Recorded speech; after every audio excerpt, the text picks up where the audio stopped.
Let's be having you, people. Let's be having you. Let's be having you. It's an absolute another Netflix special, another episode featuring Manchester Man UFC people, Manchester United, the comedy that keeps giving, the absolute comedy that keeps giving. So big up to everybody, big up to all the early bird massive. Apologies late. If you know Manchester, I've just come back from all the way near Stockport. I've just cycled about 6 miles almost. So big up to everybody. I got on my bike, literally got on my bike. Manchester United, I've got me biking all over the place, going on bike rides and shit. So big up to everybody. That's what they've done to me. That's what they've done to me, mate. Honestly, I'm like, I'm switching off from Twitter, from whatever's going on YouTube, and I'm just like, you know what? This is a circus. It's a circus. This is a comedy show, isn't it? Comedy FC. There we go. There we go. Everybody. We go up to all the man, them and all the girl, them and all the non-in-between and non-binary people, whatever you want to present yourself to be, people. Everybody's welcome. The whole of the human family is welcome, people. We welcome everybody. Big up. Nuruddin, late like our signings. There you go. I stay true to form. Stay true to form, people. But we got a panel for you tonight. There's already 70 of you in here. Please smash a like on the video. Subscribe to the channel if you're not already subscribed. Road to 10K. And as the thumbnail says it, people, Blunder FC. Blunder FC. Listen, from on the top, on my left, Jarvis, the man that needs no introduction, mate. Man, like, never gonna let you down. Well, you're letting me down now, Jarvis. Man United are letting me down, mate. Yeah. They might not let me go emotionally, but they're letting me down. They're definitely letting me down. Big up, Jarvis. Jarvis, how are you? How is lovely Norway? How is it still light outside, 24/7 light? 24/7. Sun is shining. Can't you play? Show the people, please show the people. Show the people. Bro. Show the people, because some people don't believe it. Look how that sunshine is blazing. And it is 12, it's about nearly 11:30, yeah? Nearly 12 o'clock, yeah? Ooh. Yeah, it's 7 minutes till midnight. So it's midnight, people. And look, it's blazing sunshine, people. It's blazing sunshine. And then next to him, we've got my brother Eski, fresh from the North Africa, you know what I mean? That's it, man. Repping it, man. There you go. Morocco fever's taking over, bro. Big up. That's it. How you doing, bro? How was the holiday? How was the break? Yeah, good. It was good, man. Just to get away with everything, you know, Man United and everything like that. You know, just England, just good holiday, good break, man. Seeing how other people live that side of the world, man, it's a very humbling experience, man. I implore anyone to travel, but great country, great cities that I visited. No, good time. Food, nice weather. Food, beaches, people, everyone, amazing. Yeah, I had a great time. Yeah, man. Big up to you. We've been there. Me and Mundo have been there. We know Morocco, man. We know Morocco. Big up the Moroccan. And then at the bottom here, we got our Mundo. Mundo, how you doing, bro? Yeah, I'm good. Yeah? Just, You're all right? Are the Rascals? Yeah, they're good. They're good. Big up the Rascals. And then it's our Tommy. All right, Tommy. Are you in sunny Sheffield or are you international man of mystery? Are you everywhere? Hey, Tom, Yeah. he gets big everywhere. Everywhere he goes. Talk to me, Tommy. How are you? Yeah. I'm good. I'm good. I hope everybody else is good as well as always. And we are in Sheffield. Yeah. Damn, am I in the right space? I thought there was a discussion of transgender swap willy. Hey, Big up. Hey, everybody's welcome on here. Everybody. Swap I know, wherever man. you want. I love your outfit, but to be honest, right, it's so colorful. Listen, big up everybody. Collars out, sun's out, get the collars out, mate. Bike ride out. So big up to everybody. Love and light. And then we got our Mickey. How you doing, Mickey? I'm good. I love your outfit. Yeah, they're the Sheikies. Nice. Oh man, I just literally sat down. My wife had my balls by the today. I got it done. That's all good. I can say. Jarvis know what I'm talking about. Well, you know how it is, isn't it? You know what they say, that when you're married, you're not in charge, are you? You're not in charge. You're not. There's a whole fallacy about men being in charge and all that. How you guys doing? How's Tom? How's... You get bossed around, mate. You get bossed around. Put in your place. And there we go. Big up Mickey's wife, man. She knows how to do it. Big her up. A big up to everybody's wife as well. Those of you who are married, big up to all your misses. And yeah, and if you got some of you got misters, big up to all your misters as well. Big up everybody. Listen, as a thumbnail honestly says, it's an absolute blunder FC. Blunder FC. Here we go. So I'm going to talk about something that's close to me and Mundo, something that's quite personal to us, something that's quite close to us. Some of you maybe know we mentioned it before. We know Zidane Iqbal. We know the family. We know the family quite well. And it was, to be fair, it didn't come out of the blue. To me, it didn't come out of the blue. What got to me was the fact that it was for not even less than $1 million. He's already an Iraqi international, and some people go, but that's not a good quality. No, Iraq, now they qualify for the Asian, the Asian competition, the Asian, like the equivalent of the Euros, they qualify. Iraq are a decent team. They're not the most horrendous team in the world. And then Manchester United kept him for selfish reasons. He should have been sent on loan last season. Last season, he should have been gone and done on loan. And then they keep him and to the age of 20, and now he's playing with the reserves, and then they just dash him. But it is what it is. It is what it is. For me, it's like the likes of Darren Fletcher and these Muppets, in it with Murta. Darren Fletcher wants to get his kids in it, so Zidane's got to go. That's as simple as that, people. Darren Fletcher wants to bring his boys in, and Zidane's got to go.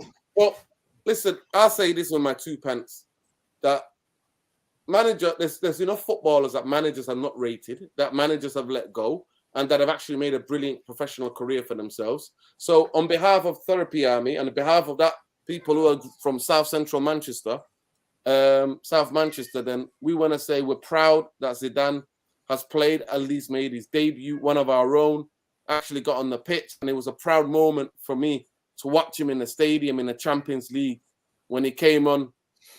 I think it's one of the last games of that Champions League that season. He came on and he played and he performed quite well. So big up to Zidane Iqbal. I think Utrecht might be good because there you get time and you will have time to develop and you will have time to kind of play with technical, proper footballing. So all the different leagues that he could have gone to, I'm glad that he's gone to the Dutch league because there the Dutch believe how to play football and you get a proper football education. So I know he's going to be more determined. So I believe he's good enough to play. I think he's technically gifted enough to play in the Premier League. And I say that with my chest. Now, I could be wrong. Young players, you don't know which can go. It's all sorts of different variables that can dictate about whether they're going to make it. A lot of it is luck. A lot of it is not having injuries. A lot of it is having the right coach and the right side of development and the right path. So I just want to get a bit of historical insight because I always have to give the context. People think that David Beckham came through with the class of 92. David Beckham was on loan till he was 23 at Preston, playing with David Moyes. David Moyes was a centre-half for Preston. David Beckham was there playing with David Moyes at Preston. That's a bit of history for you people. Those of you who don't know. So it took him 23 and Iqbal is only 20.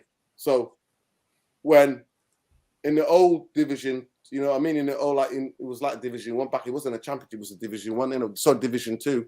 Was it League? What was it? Back in the day, because it wasn't a championship, Mundo. It was never used to be called a championship, was it?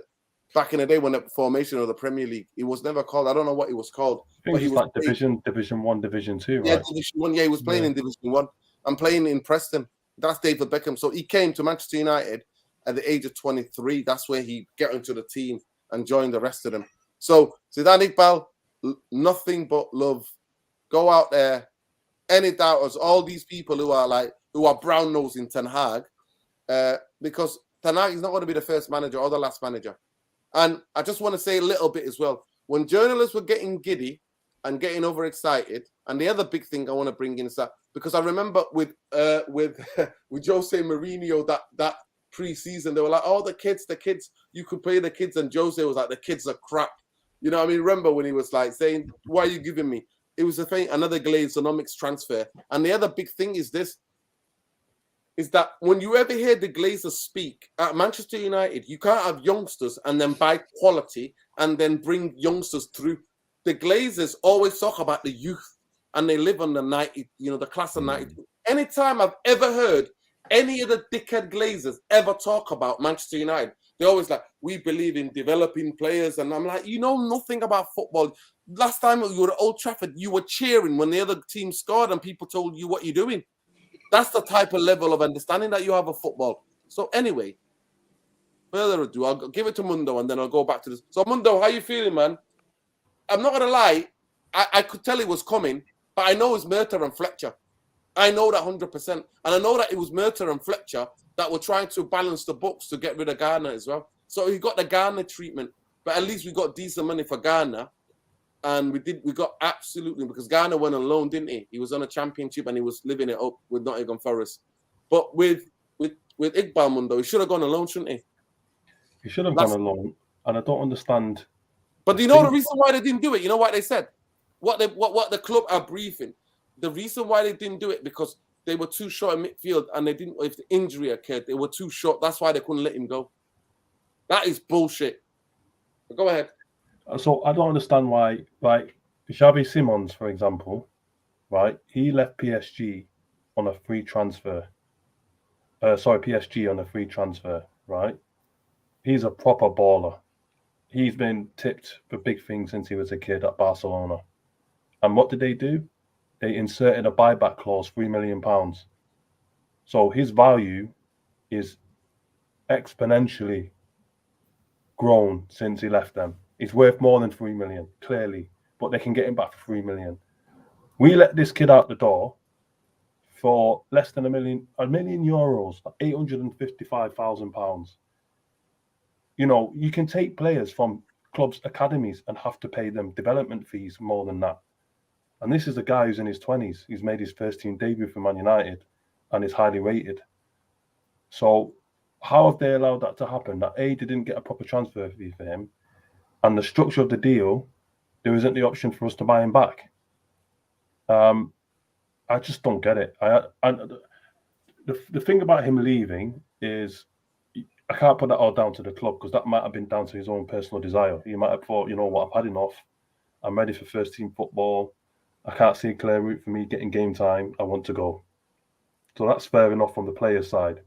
But the way that the club have allowed it to happen, it just, once again, it's a Murtaugh disaster class for me. You know, you get Man United fans who, you know, all last summer I was hearing Murtaugh madness and all these things. And people are quick to blame the Glazers. Now, yeah, I get it. The Glazers ultimately are responsible for fucking up a lot of our deals. And yes, they are responsible for putting these clowns in place in the first place, like Murtaugh and Fletcher.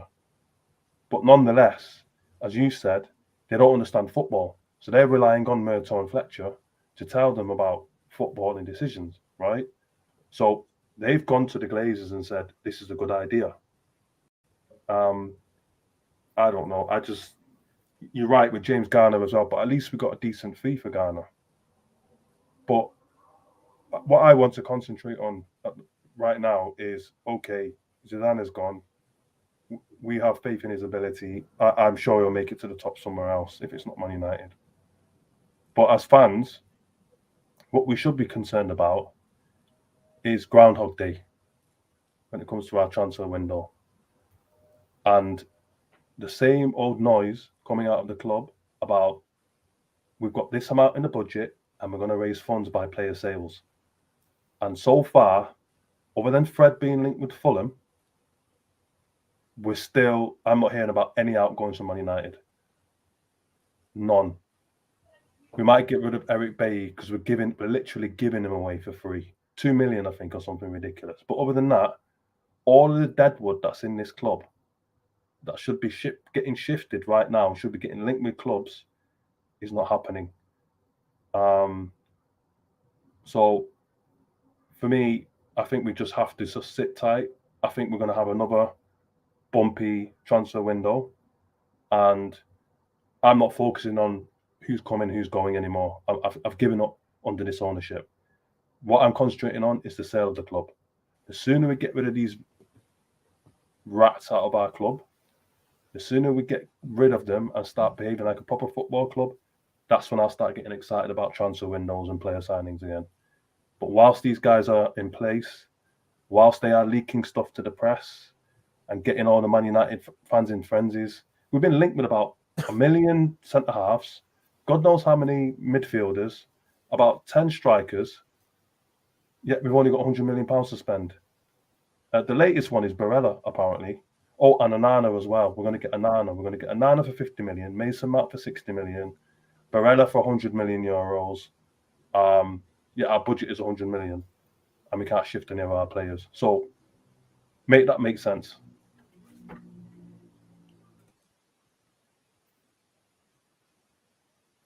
You're mute, Nurden.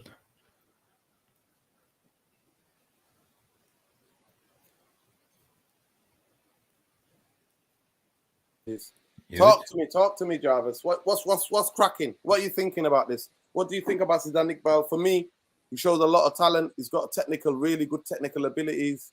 I understand that some people, but I genuinely do think this is I agree with everything with Mundo. This is Merta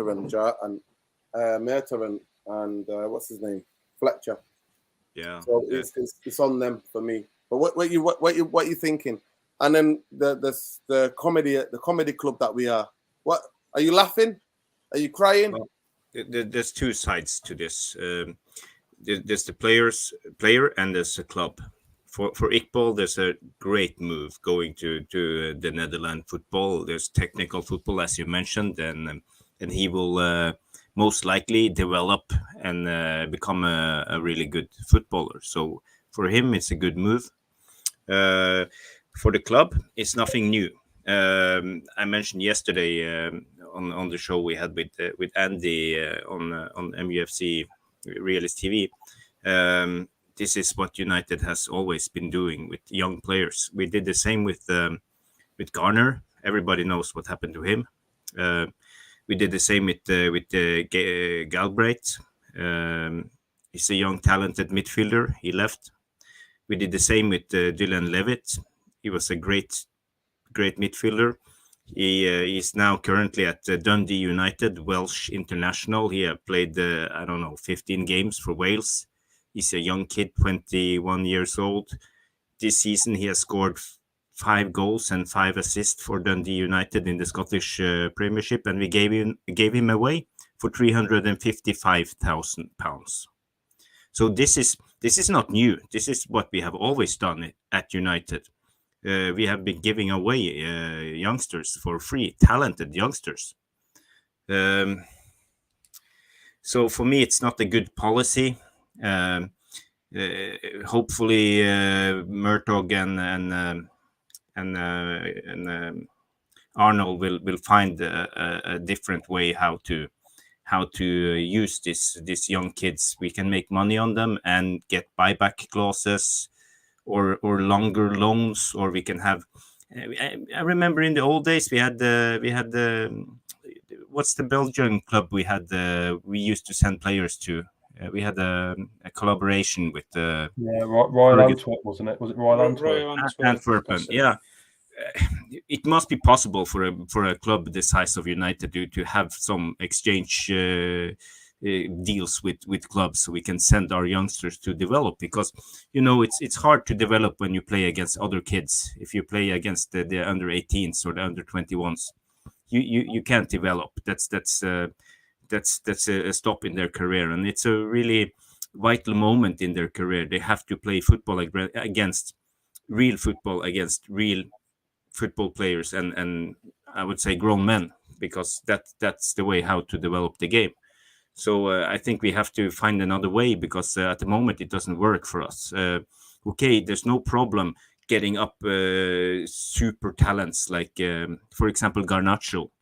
He would have been a talent in every club. If he had been in Barcelona, Real Madrid, Milan, PSG, you name it, he would have been a super talent, because he's just one of the 0.1% good talents. But what about the rest of them? We should be able to develop them, and that's concerning in my mind. Definitely. Definitely. It's, you know what? Somebody, I think we might also somebody who did a Twitter thread. I don't know who it was, but they looked at as an academy Manchester United as an academy, like what do we, the amount of players that we produced, and I can just can name them on the top of my head. Majority of our academy players go on to have a brilliant professional careers, but in terms of like in being anywhere near the top 50 clubs of who make profits from selling players, we are the worst in this country, and I think we're one of the worst in the world. Like for example, I'm gonna give Chelsea. I think made almost 200 million. I think from selling youth players. Let me repeat just for the people at the back. Chelsea almost made 200 million from selling youth players. Chelsea have sold players who've never kicked the ball for them on a first team game. And that was under Ibrahimovic. They've sold players that have never kicked the ball for them. Like professionally, like for the first team. So we are what we are. Tom, I'll go to you.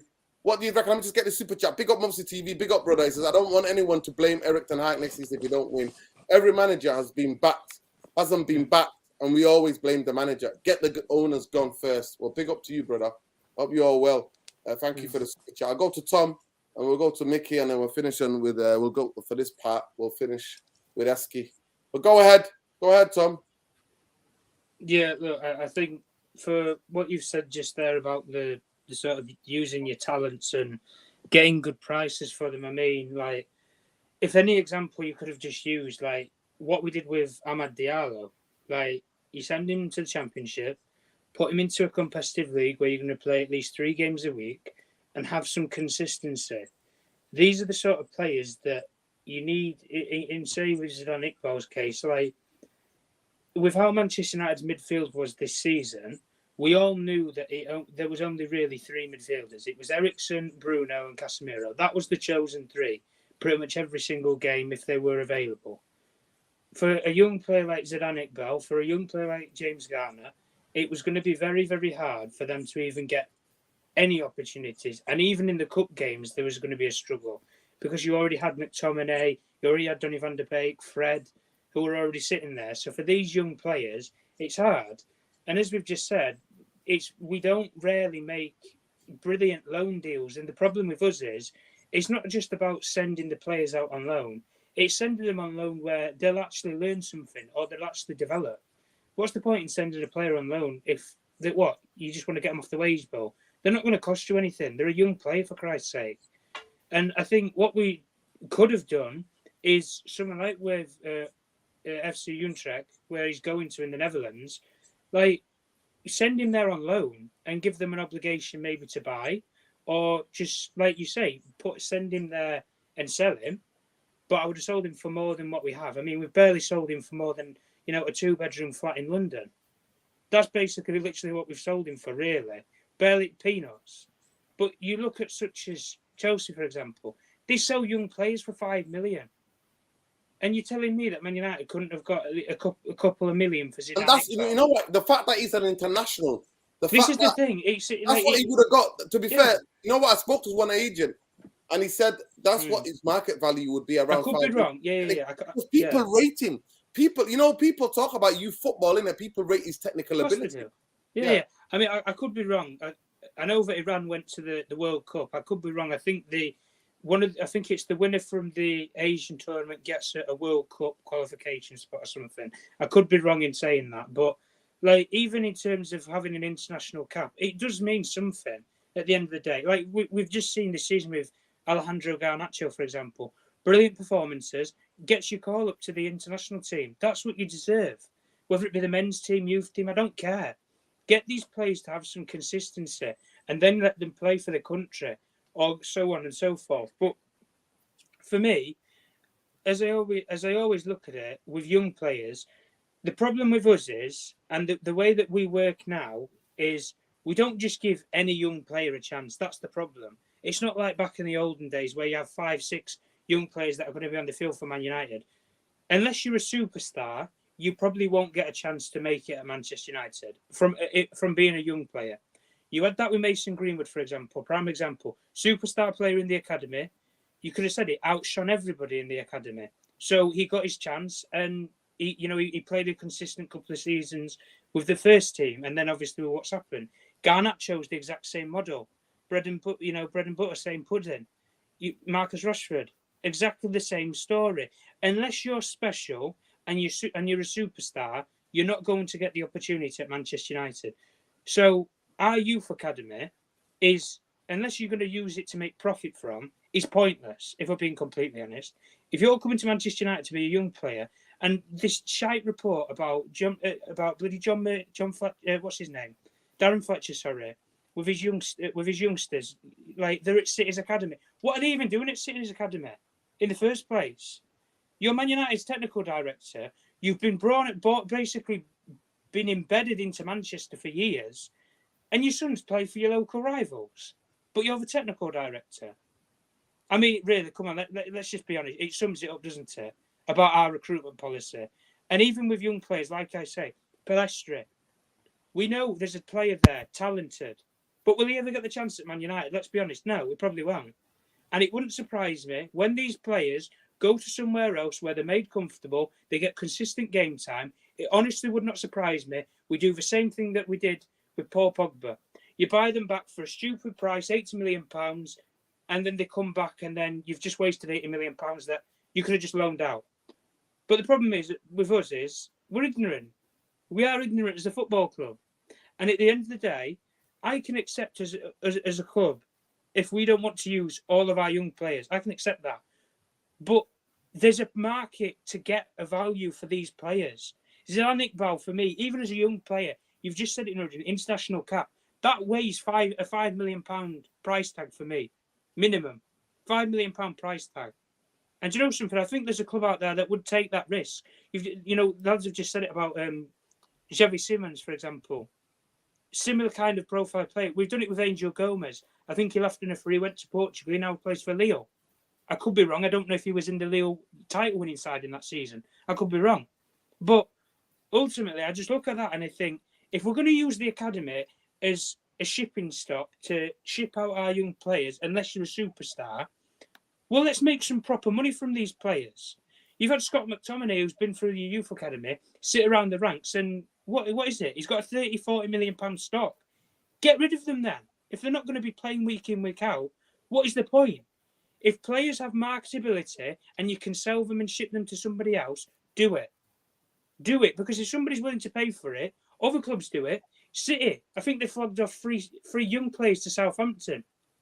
Bazuna, the goalkeeper, Lavia. Big clubs send their young players out, but they always have an option to bring them back. But with Manchester United, we don't have that option now. With Zidane Iqbal, we don't have that option. And really and ultimately, it's an absolute farce how we treat the academy. Farce. And final point I'm going to make, even with our academy players, do you know what? I actually don't blame Darren Fletcher for sending his kids to City. They've got the better facilities there, aren't they, lads? Let's be honest. No, 100%. No, did the academy even have their own building? Listen, Tom, when I tell people this, people laugh at me. Some of our youth players train on like 3 or 2D pitches that normal people are playing on. Young kids are having a kick about. They train on those. Yeah, it's basically like five-a-side. It's a joke. It really is. It's a joke. Listen, I'm going to get to Mick. We'll come back to this. Go ahead, Mick, and then I'll go to Eski. Talk to me. Good evening. Good evening. I'm going to put it to another perspective, though. That's what we always like. We like a different perspective. I'm going to put myself as a fan, as a manager, as a player, as an agent. And you got to put yourself in those shoes. Okay. As a fan, by default, we tend to hit the panic button straight away because that's Manchester United fans. That's what we do, right? There's no fluidity on the market. The transfer window hasn't opened. We start panicking about, not getting.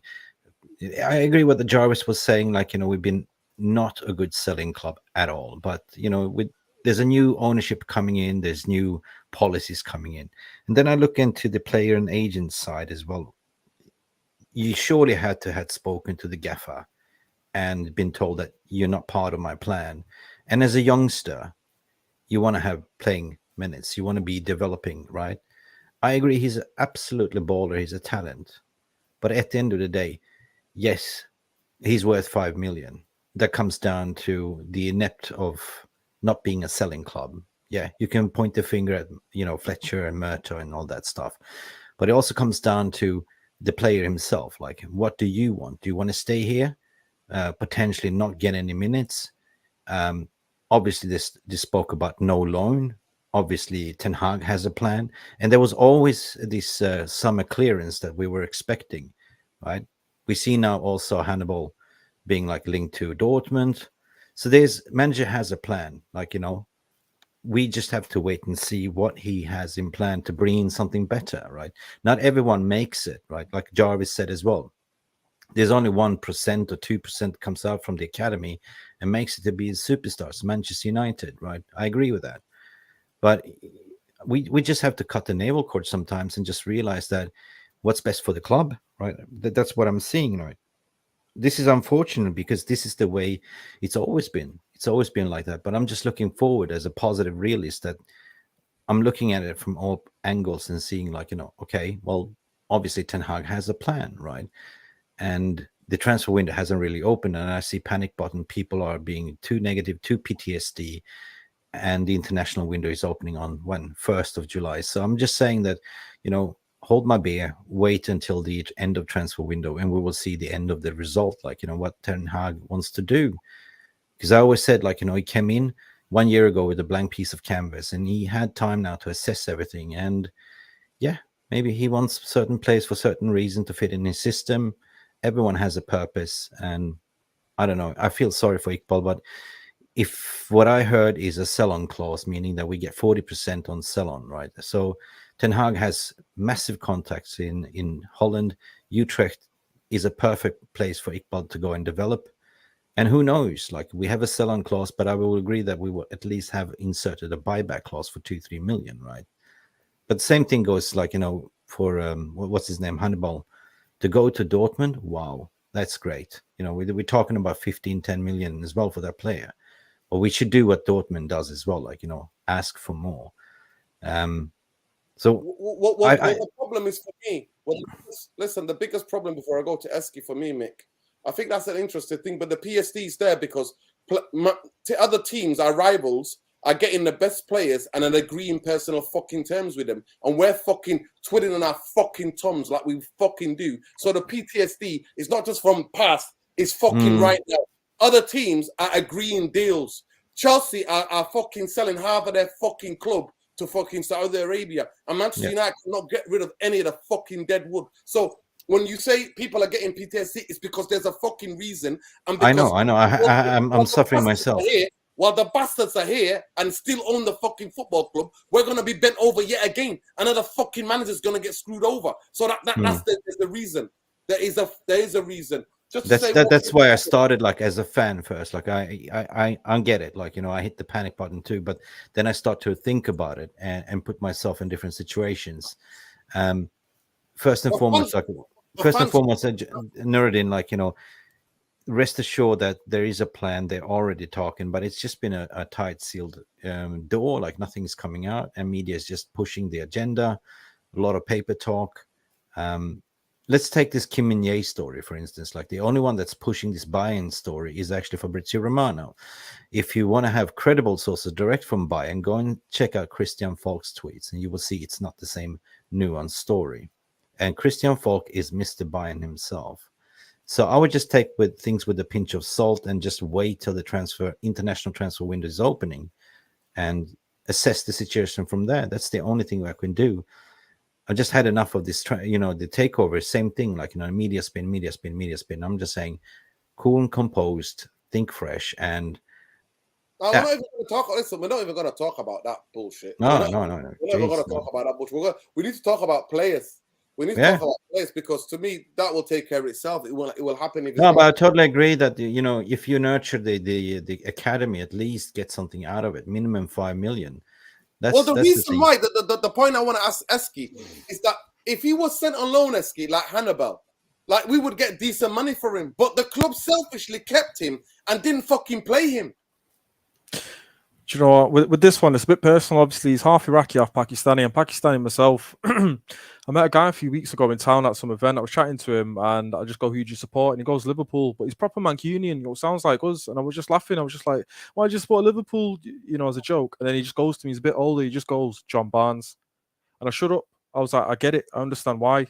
So I mean, for that era back then, you know, to see a black player play for a big club like Liverpool back in the day, people from all over the world, do you know what I mean? You have an affinity with someone like that, do you know what I mean? You have like a role model. I remember when he made his debut, Zidane, last year, I was raving to anyone who'd listen. Like, one of us has made it, one of us is here, one of us is knocking on the door. If you know, if he works well, and he just wasn't given an opportunity. That's what hurts me the most. You know, I see someone like that come so far, and to not just be given a chance somewhere, like I don't know. And then at the very least, the club gets nothing for him, not even a buyback clause. It is beyond ridiculous. Why don't you put a player out on loan? He literally played no games this season, if I'm not mistaken, 0. I don't remember seeing him on the pitch for a minute. I just can't wrap my head around this club sometimes and what they're doing. Like, I remember asking you early on in the season, why is he not playing? And you were saying, oh, Ten Hag doesn't think he's ready. Why doesn't Ten Hag send him out on loan? The January window opened and nothing happened. Absolutely nothing happened. So I'm actually quite very, very upset with how this has all gone, to be honest. But not too sure where we go from this. I mean, Garner, I was upset with Garner. I was just like, this kid's a very, very talented baller. He's done it in the Championship. You look at all the players that have done it in the Championship that have come up to do it in the Premier League. You know, Harry Kane, Reece James, Mount, all these players that have done well in the Championship, and then you send Garner to Everton for 15 million because we need funds, because we fucked around last season and we got Anthony late, so you have to spend more on him. We fucked about trying to get De Jong, didn't get him, so you have to spend more for Martinez. We have to spend more for as well. So we're having to sell Garner because we're stupid. We're having to sell players, good up and coming players, for pennies. You know, it's an absolute farce. It's all PR, Man United, youth, and this, that, and the third. You're absolutely right, Nuruddin. How many first teamers, like how many youngsters come in and play in the first team? Very, very rarely. So, like you're saying, if you're not good enough, you might as well sell them. But that's not what we should be. Like you're saying, Chelsea have made almost 200 million on profit on youngsters.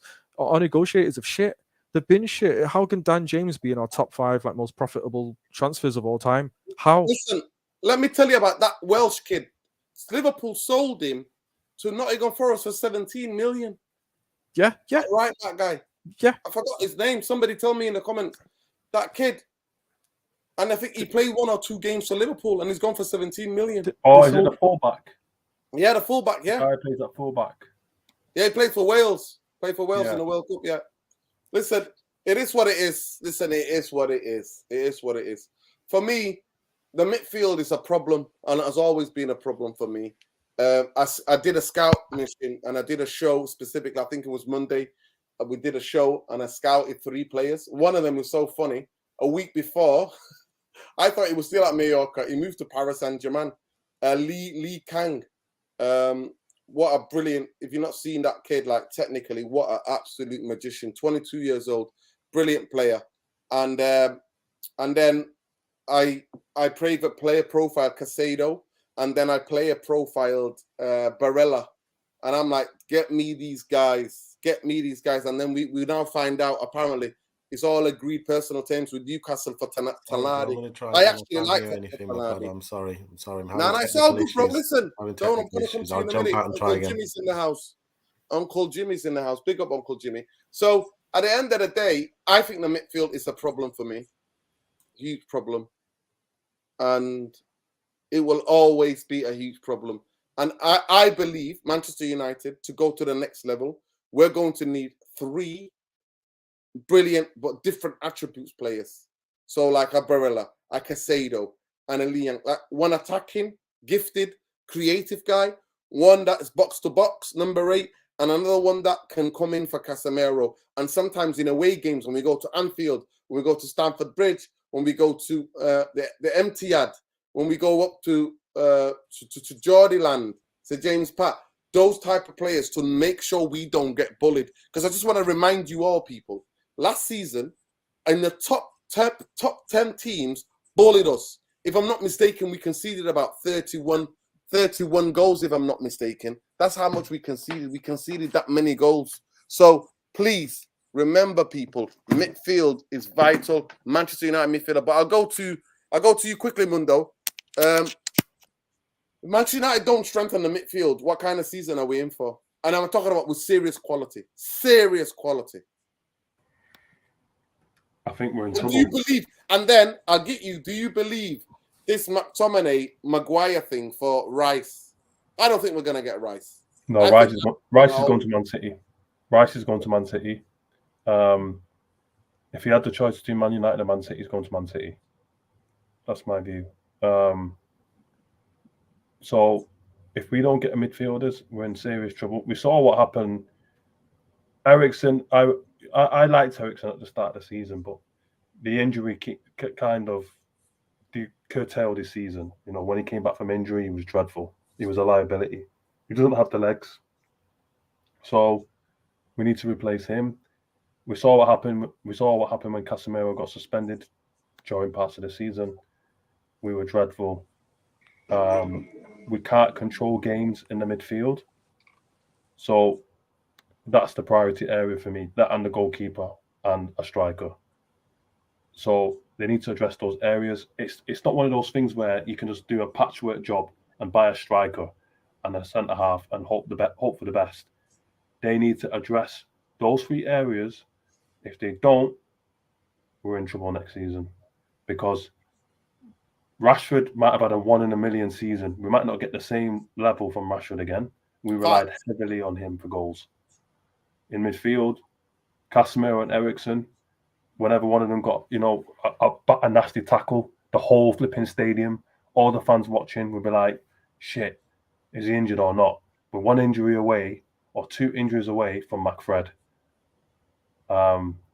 We bought Sabitzer in. He was a fucking crock. Injured 95% of the time. If you can hear me, please.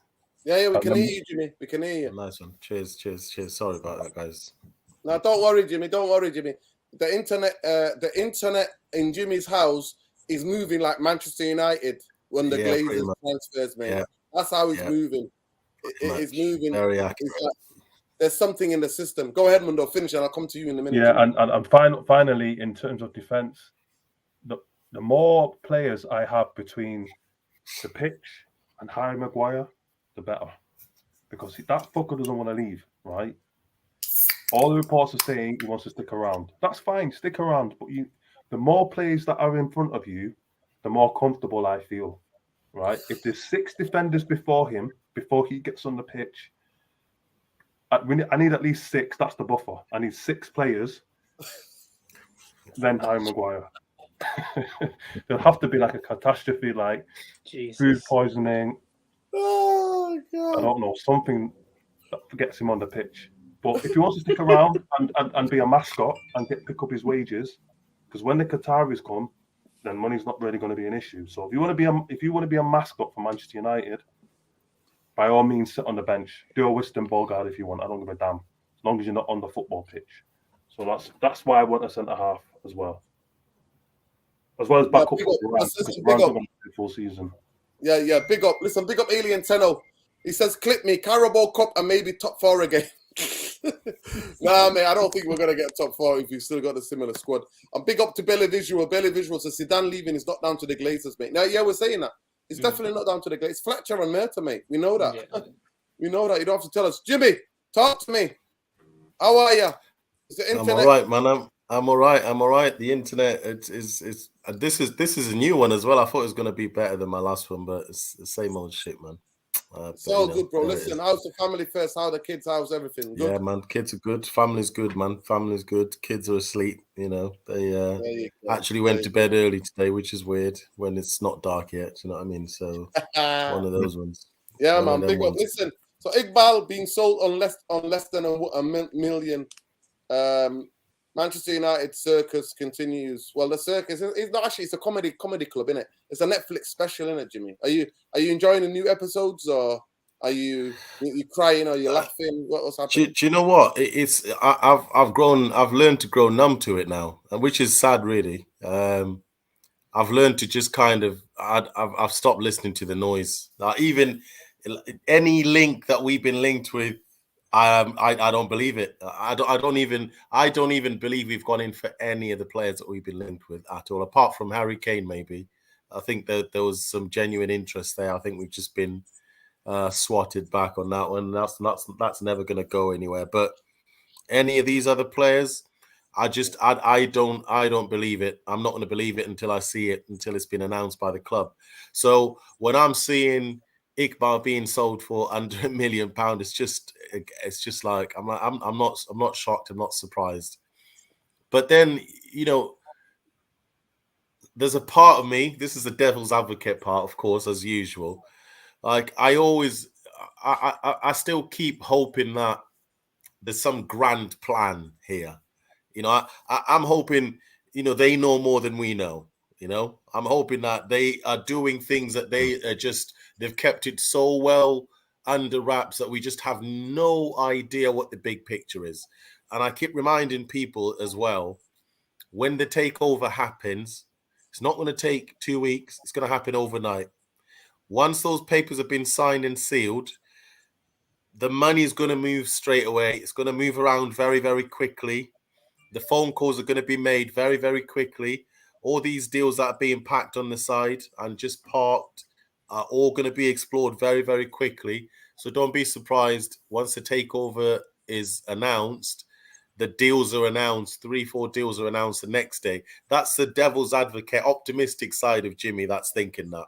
So I'm hoping that the club is keeping their, you know, the cards close to their chest, and there's this big plan that they've kept it so well hidden that we're just not going to know until it's all too good to be true and it's actually happening and it's in front of us. So that's the hope. At the moment, disappointed seeing, and when you see the prices that Chelsea is able to sell players, like, and I'm looking at us selling Iqbal at the price that we're selling him, you know, and I'm hearing other deals that might be happening in terms of outgoings, and I'm looking at the price tags, and I'm saying, this is why, you know, when I was having the argument on No Agendas, I was having the argument about Fred's price tag, because for me, the market is so ridiculous now that we should also be asking for ridiculous prices for players, especially the players that we know that the clubs that are coming in for them actually see a very important role for them to play in the team. If you look at the Fulham team, Fred makes a big difference to that team. People laugh at me when I say that, but Fred makes a huge difference to that team in that midfield. So, you know, you're saying if everyone's going to charge us these stupid prices, we should also try and charge at least reasonable prices. £1 million for a player that was on track to play in the first team at some point, in some way, in some capacity, I think is ridiculous, and I don't think it's acceptable. So, not happy at the moment, but like I said, I've grown numb to it. I've learned to just kind of brush it off. Go on, Jimmy. Jimmy's been there, got the t-shirt, seen the movie. That's what he's done. Big up Rajiv V. Says, "Oh Nana, what's my name? Oh Nana, what's my name?" My God. Oh Nana, what a save! Oh Nana, yeah, that's my name. Exactly. That's my name. My God. There you go. There you go. I actually prefer Costa, but if it is, it is. You know what? You know, Fabian, I was one of the few fans that I absolutely loved Fabian Barthez, man. That guy was like, he was a madman. This guy was an absolute lunatic. And I see some of that in Onana, but in a good way. And I feel like I'm starting to see some good things in him, you know. Yeah, you want some of the madness again? Because goalkeepers. Yeah, I want some of that little. You need a little bit of that. You need a little bit of that as a goalkeeper. Yeah. I actually think technically he's probably one of the best technically gifted footballers in terms of goalkeepers, but I don't think he's that tall. I just want a monster. I want Costa. Costa's tall, 23, can only get better. He can only get better. Can only get. It can only get things. Who sings that song now? God damn. Listen, somebody will let us go on. Somebody will let us know in the chat. But listen, I'm gonna go to Eski on this one. Eski, you believing in the rumors? Believing in the rumors? In the rumor? Are you believing in all these madness and rumors about who Man United are linked with? I definitely 100%. Jogovic, I can't say it. Mateo Josovic. I can't say his fucking surname. I'm dyslexic. Kovacic is going to Man City. 100%. Casado's going to Chelsea. But tonight, the Guardian, somebody at the Guardian was saying, well, if Manchester United do not get Mason Mount, they might go for Casado. I'm like, breaking news. He's going to fucking Chelsea. So Chelsea are going to sign him, but then we're going to sign him from Chelsea. We're going to go, you can keep Mount, give us Casado. Look at what's happening with, who was it that I just read that's gone to Saudi? Neves, apparently. Yeah, that's a stinker. Man City want him on loan. Was it Man City that want him on loan or something? Newcastle. Oh, Newcastle. Sorry, Newcastle. You know what the link is there, mate, Jimmy? Exactly. You know that? What It's clear. is it? The same Yeah, owners? I can apparently, feel it now. apparently, Clear Lake, or whatever, the major investment company of Todd Bowley is actually the major investor is PIF, which is the owners of Newcastle, and which is a Saudi, right? So he's offloading all his players to Saudi, that they're loaning them back to Newcastle. How is that not fucking sports washing? Todd Bowley found a loophole. Honestly, Again. football's. But you know what? This is why when I'm crying for the Qataris, it's because I'm not saying I want them to come in and play the dirty game, but I want them to come in and say, if you want to play the dirty game, we can play it, right? I want my club to have the. I want us to have the capacity to put our cards on the table and say, if you want to play this game, we can play that game. But don't forget, you haven't got the Manchester United name behind you. So if we start playing these games, you know who's going to come out on top. So let's stop these games. Let's play fair. Let's play some fair games here. Because if you don't, we can play this other game and we will come out on top because we have the name behind us. So that's all I want. I want my club to be able to say that. That's my main reason for wanting the Qataris.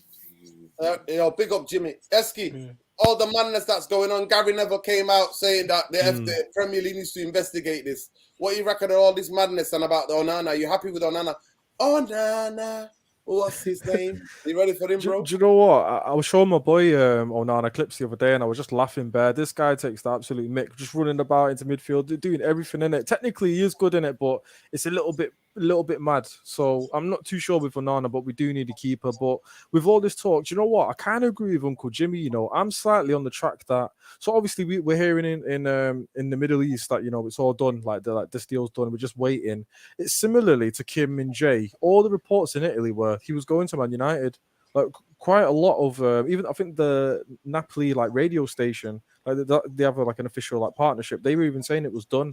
Like as part of me does feel that as soon as the takeover happens, it might paint a picture. Okay, like new scenario in it. Yeah, comedy special turns into a romantic thing. Yeah, they come in like Qataris come in and then bang signings announced along with him. Like, how's that to make an announcement? It's like, we own your club and this is what we're doing. You know, you announce like a few heads. Like, that would be good. And I'm kind of on that track. It's there, like, reports where, I don't know who said it, but I think Romano was there, like, we were monitoring Kim Min Jae from October.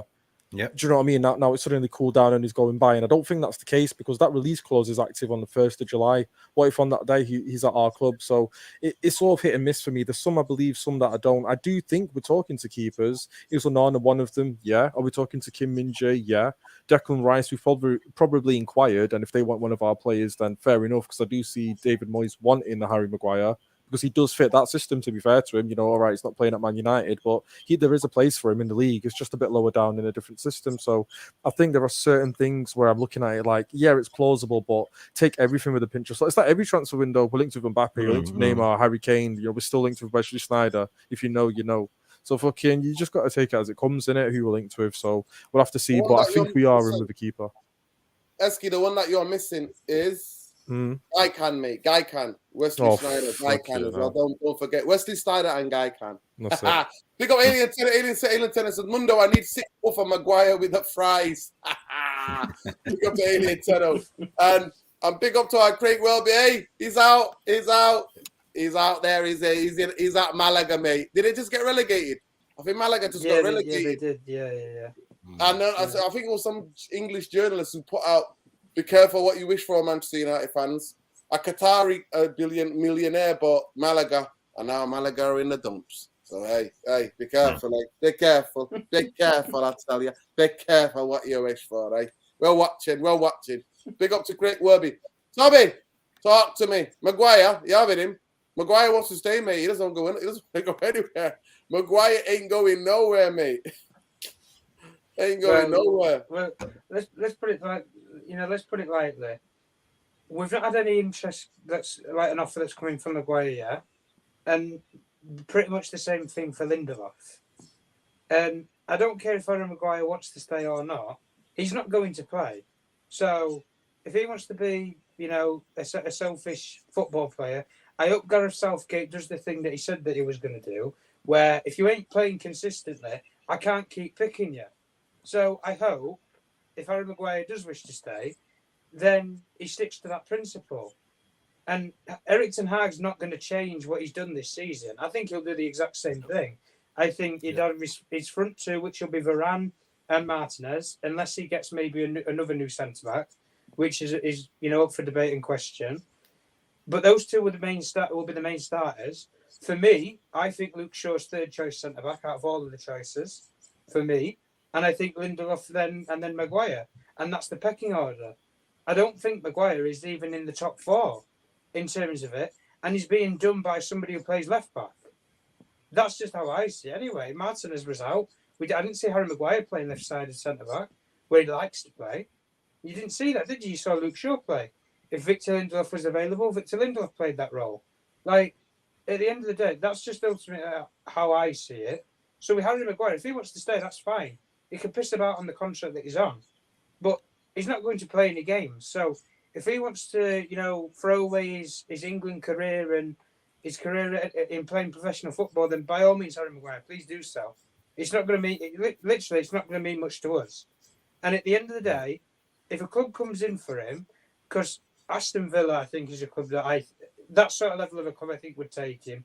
If Leicester maybe stayed up, there would have been a scenario there. West Ham, I think that's an obvious one with how David Moyes plays.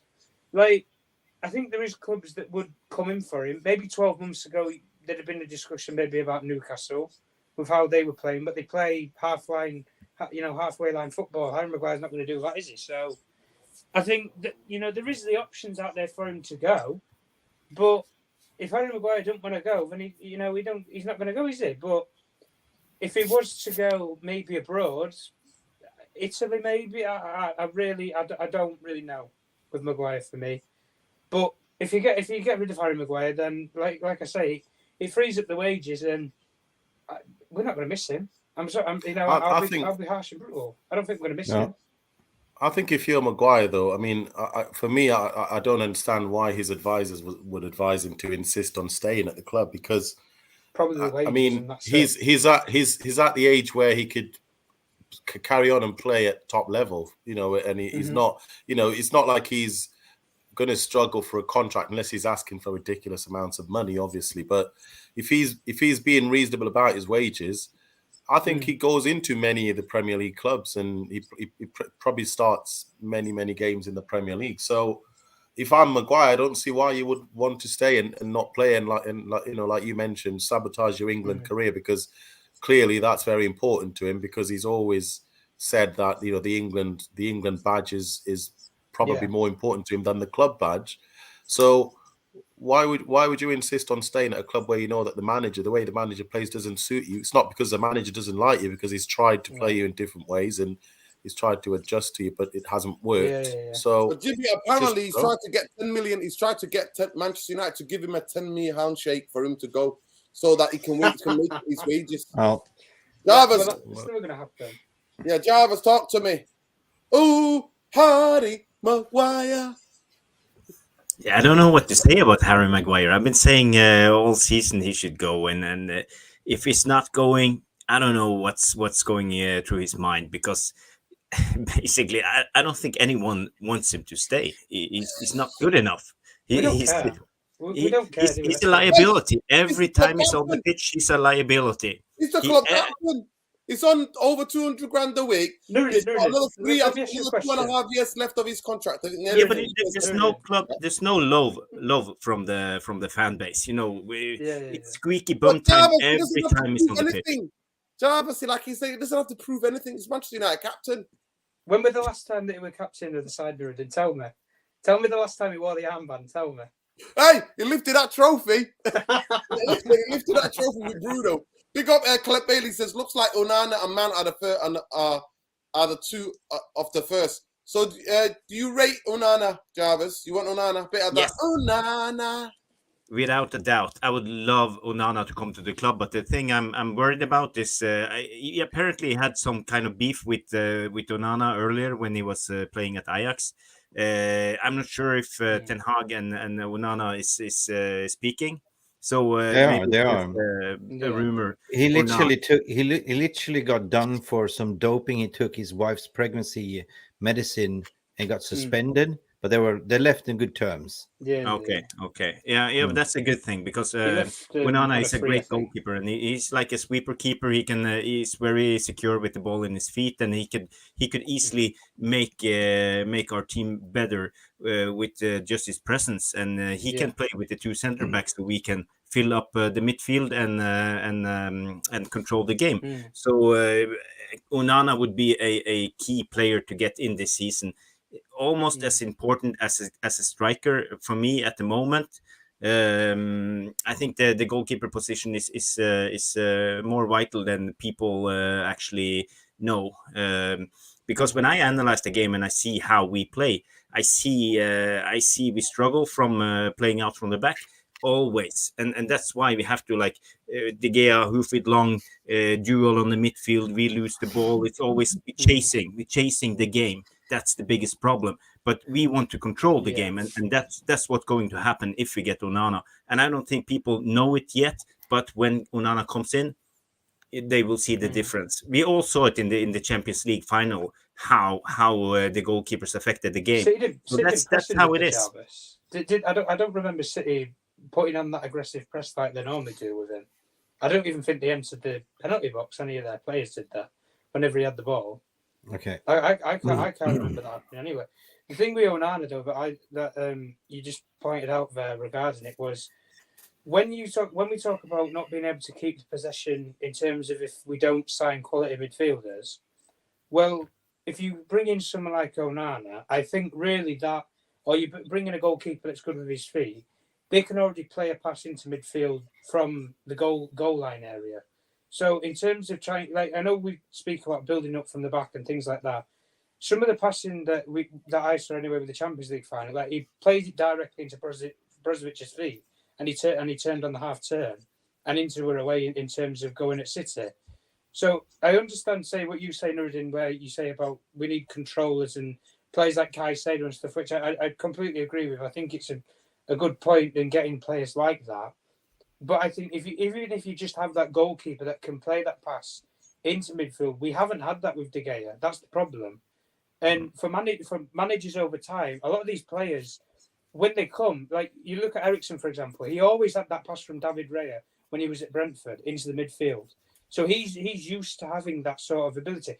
Yeah. Casemiro, I'm sure, is the same thing with Real Madrid. He had that for years with goalkeepers. Bruno, I bet when he was in Portugal, I don't know what goalkeeper he was playing with Sporting. Portuguese goalkeepers, they play with the feet and they know how to play and pass into midfield as a goalkeeper. So I think our midfielders, I think they would expect to know that the goalkeeper is going to play the ball in. So in terms of when we control games, even having someone like Onana, it takes away the liability of we can't play in the opposition's box. Because I don't really think that's a myth now. Because I think we should be playing halfway line football. Because you have that added security that you've got a goalkeeper who's comfortable with his feet and he'll come for the ball if he needs to come for it. But I do get your point about with size and height and things like that. But the only thing that gets Onana out of a sticky situation in regards to that is he's very athletic, very easy to get up off the feet, and that's the one thing that I like about him. But I could be wrong. I don't know if is it the AFCON's on this season, and I think he'll probably get picked for the national team. I can't remember what African nation he's actually from. I think Cameroon. Cameroon. Sorry, yeah, Cameroon. Like he's going to. He fell out. He actually fell out with the manager. And he got sent on from the World Cup, didn't he? He got sent. I think it was. I think to be fair, I think it was to do with. Was it to do with like an injury or something? I can't remember. I could be wrong, but yeah. Like you've already said, like the size thing, we can say it for what it is, but he'll come for crosses. He's that agile. He can get up and beat a tall centre half like Erling Haaland to the ball. He can do it. He proved that in the Champions League final. So around the height sort of thing, I get the feeling around that. But his agility and how he can pick himself up off the floor, as much as we say for David De Gea is a brilliant shot stopper, well, Onana's just the exact same, but he has the added attribute of he's good with his feet and he can kick. Yeah. 100. He's a modern goalkeeper. He's got character too. He told his international gaffer to fuck off pretty much in the international. He retired basically. He's a maverick. He's definitely a maverick. Oh, he's retired. Is he retired then? for taking All his right, wife. listen, I don't see the pregnant problem with the medication. AFCON then. I know some guy called Yaya Torre who took, not Colo Torre, took his wife's slimming tablets. Listen, what I heard was in Cameroon they have this corruption, so the Cameroon FA is charging people money to play, like you have to pay. Oh yeah, Samuel Eto'o, yeah. Yeah, and yeah, he paid and he wasn't getting picked. And actually, they got a new manager, and the story was the new manager was changing the way they were playing, although they were having a success. And he stood up and told him to fuck off, pretty much, and walked away and retired. So that's listen, can I say something about Harry Maguire here while I'm talking? Hold it there, Mickey. Let me just get these couple of super chats and then I'll go. Big up Calabe says, put him in the reserves if he refuses to leave. That is talking about Harry Maguire. Alien Tenno, big up for the super chat, says, the agenda against Maguire is unbelievable. He's the best Sampra in the with broken legs. I call him the false number 5 instead of false 9, false 5. Listen, stop trolling in the chat, Alien. Big up Alien Tenno. Don't you ever dare change. Don't you ever change. Maguire, McTominay, Elanga, 45 mil for Rice, Casado. Oh, I'll have a bit of that. I promise you. Sorry. At Brighton, you not want Maguire or McTominay. They've got better players. Elanga can improve. I think the Sebri can improve Elanga. But go ahead, Mick.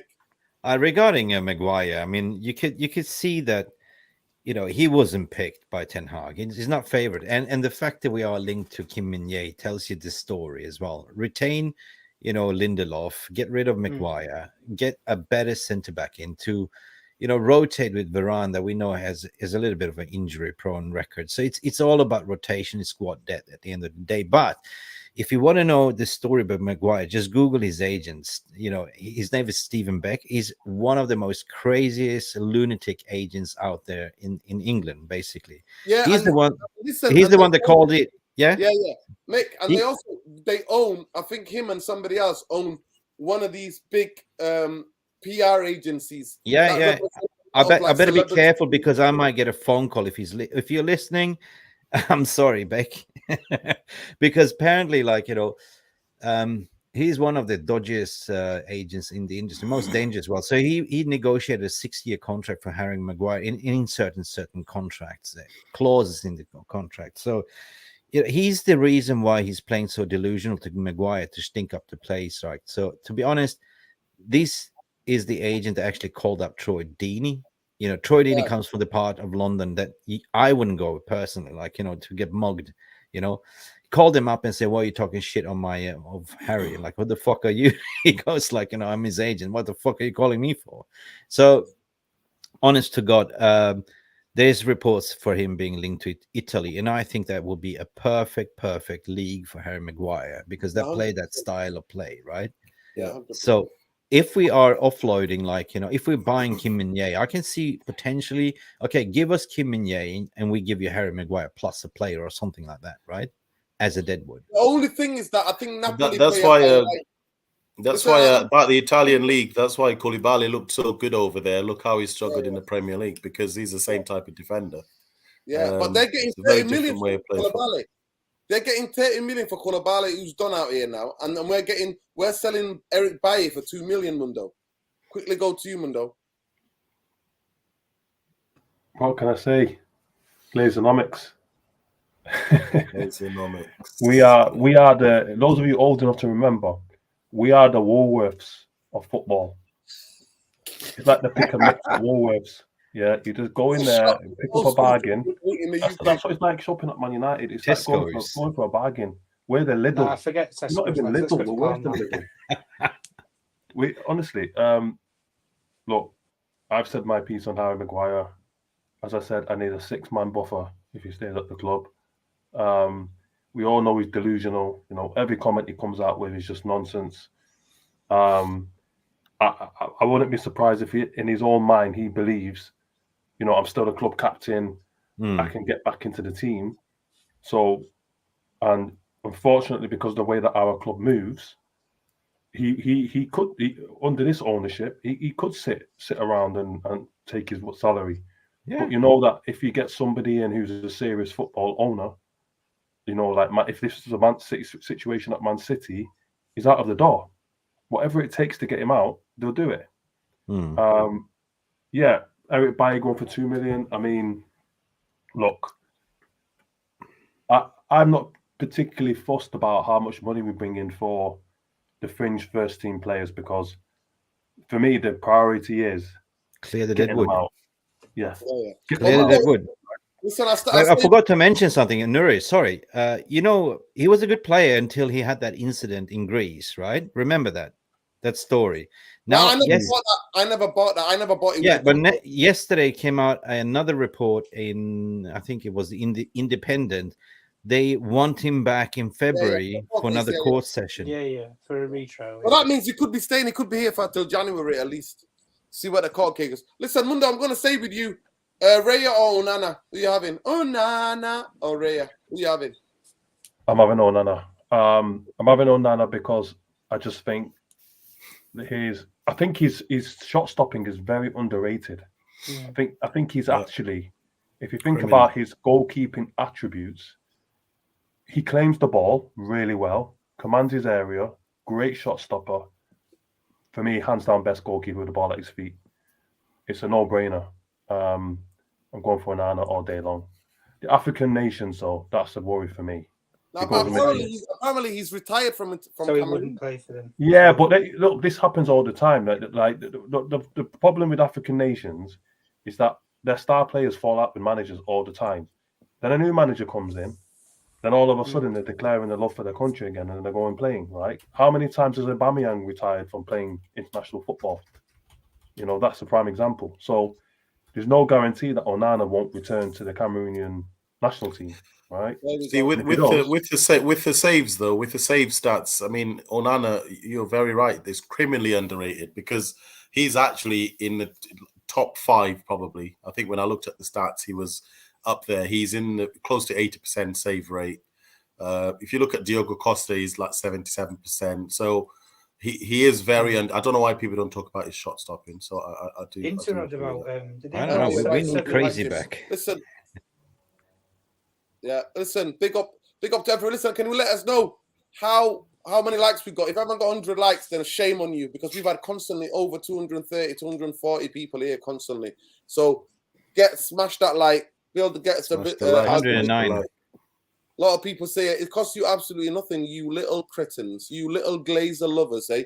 If you're a Glazer lover, you don't give a like. So if you love Glazer, then okay, don't give a like. That's how you get them. That's how you get them. Like, if you hate Glazer, yeah. Smash a like. Disconnect. 113 now. Yeah, big up. To be this week, in terms of speculation, there are conflicting reports that are coming out from the British media. Nothing to do with the sale. We're not talking about the sale tonight, people. We're not talking about that. That's another level of comedy. That's after the war. That's after like at 2 o'clock after we're all pissed.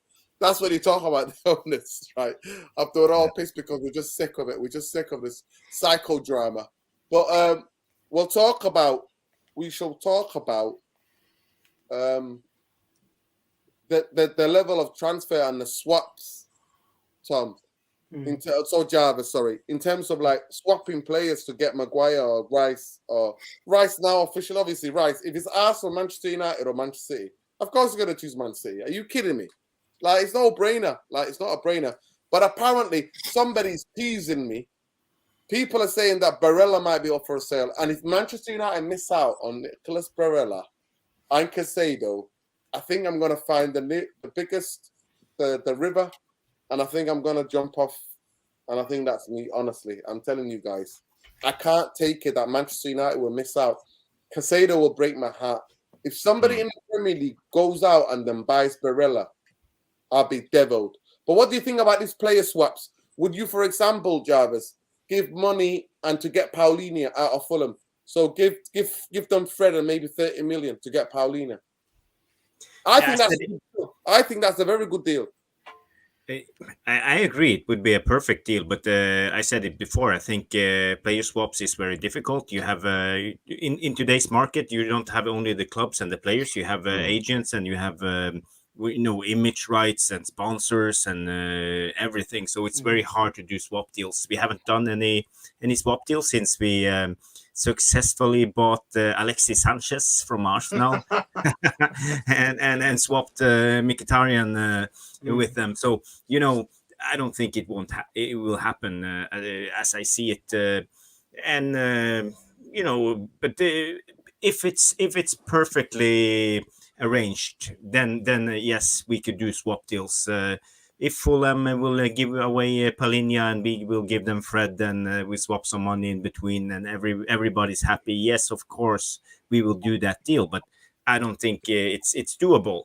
You don't see many swap deals in today's market, to be honest. But Palinha, I don't think he will suit Ten Hag. I don't think I love the player, as I know you also do, Nuruddin.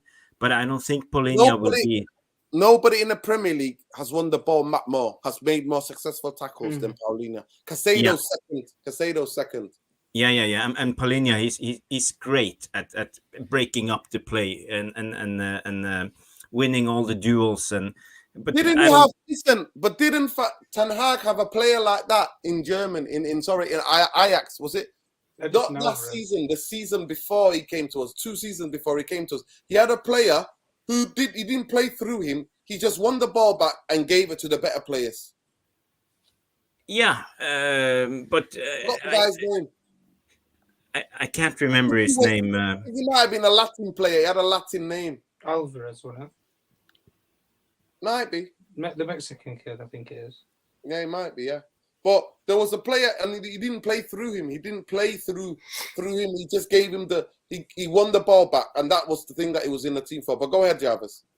Yeah, but for me, I think Palinha won't suit Ten Hag and what he wants to achieve with United. I think we need more ball playing and progressive players who can carry the ball, who's better at progressive passes and be better dribblers. Even when we are way back in our own pitch. So that's why we need players like Barella or like De Jong and other names like that. We have Casemiro, and we have seen Casemiro is not just a destroyer. He has other qualities, and that's perfect. I don't think it's a coincidence that Ten Hag chose to buy him. He has very good, and he always. You saw it at the end of the season. He dragged us over the line, and just to go back to the point of why do we always sell players on the cheap? It's because we basically don't have a functioning football team. We always struggle. Like we struggle and we grind ourselves winning, and our players doesn't look good in the way. It's always like individual brilliance, and people point out under Ole always individual brilliance. We saw it with our team this year. It was one period it was Rashford, at the end of the season it was Casemiro. We were always struggling even when winning, and that's why our players are not attractive. People see their weaknesses and they think, you want to have Fred? Yeah, he's not that good. So I think for us, we need to build a functioning team, a functioning system, and when we do that, we will see our player be more attractive for other clubs to buy. Even people have said that even Pep is good as disguising his players' weaknesses because he have a great system. So I think if we get better, we will see our players get more valued in the transfer market. Big up Jarvis. Mick, are you having Unana? I'm having Unana, 100%. I've seen Ray alive twice in the flesh. I don't rate him whatsoever. Yeah. He's kicking. It's even worse than fucking David De Gea's. Yeah, no, I'm having a bit of that Unana. You know what's my name? 100%. We had a little bit of joke yesterday with Andy Tate as well, and even last week I did like a thumbnail called Unana. What's my name? So that's kind of taken off. Now listen, end of the day, Fulham. I take Mitrovic for as a backup striker, 100%. At least he offers a threat, from a heading piece. But in order for where will Harry Maguire, where would Fred fit? Yeah, Fulham, perhaps Harry Maguire to Fulham. A little bit of a style where they kind of need that sweeper false number 5, what I would call it, right? I'm not worried in terms of what we're going to end up with. Like, and I kind of a little bit of agree. Like, I'm a little bit excited because, you know, this is the season where we're going to see the fruits of Erik ten Hag, you know, basically where he came in last season. He just basically had to, hang on a second. Sorry, I'm on a live stream. Sorry, man. So where was it? I lost my train of thought. That was my wife calling. I'm in trouble. I lost my train. Tonight, people. Mick is in the doghouse. Show Mick some love, people.